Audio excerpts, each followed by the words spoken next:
Good morning, and I just want to wish you a very blessed Good Friday. I realize right now I could go ahead and say something that would be just really, really deep and heavy about just the depth of the significance of Good Friday. I think we know the significance of Good Friday, though.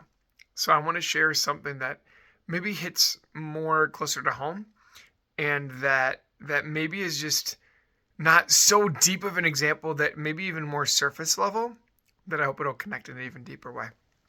Last night, right before the Mass of the Lord's Supper, as people were coming in, one of my favorite little friends from our grade school was coming in with her dad.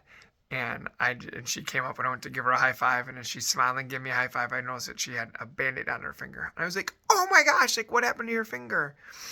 And she just kind of like looked at me and was like, and her dad said, she's like, "We're actually out and about, and something happened, up, down, all around, where her little sister somehow happened to find a razor, and like found this razor and was like walking around like with this thing, and she realized like, oh my gosh, this isn't safe."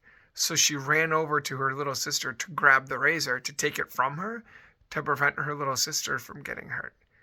And in the midst of grabbing it and taking it from her little sister to save her little sister, she got sliced, and her finger got cut.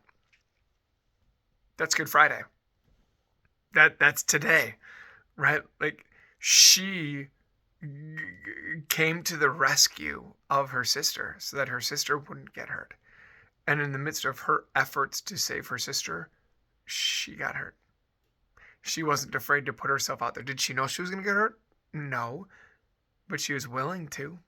Right. And what was the end result? She got hurt, but her sister didn't. And why did she do that? Because she loves her sister. Jesus died on the cross, and everything he did, he suffered so that we wouldn't have to. Right? He saved us. He underwent all the pain so that we wouldn't have to. But here's what I'll say. Right? This awesome little friend of mine, she took that from her sister. And after she did that from her sister didn't get hold of the razor again. She didn't get hurt. Jesus suffers for us so that we don't have to. But a lot of times we choose to pick back up the stuff that's going to hurt us, right? We sin still. Jesus knew that sin hurt us, and he took that upon himself, and he suffered so we don't have to. How often do we pick it back up? How often do we say, "Hey, thanks, Jesus. Thanks for doing that. Thanks for dying for me. I'm glad you did that, but you know what? I actually want my sin." And how often do we essentially pick the razor back up and render Jesus' sacrifice meaningless?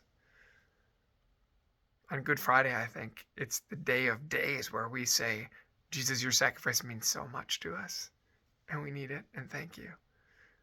Let us make sure that we're authentically not just saying that with our words, but that we live it out in our hearts, and that we truly say thank you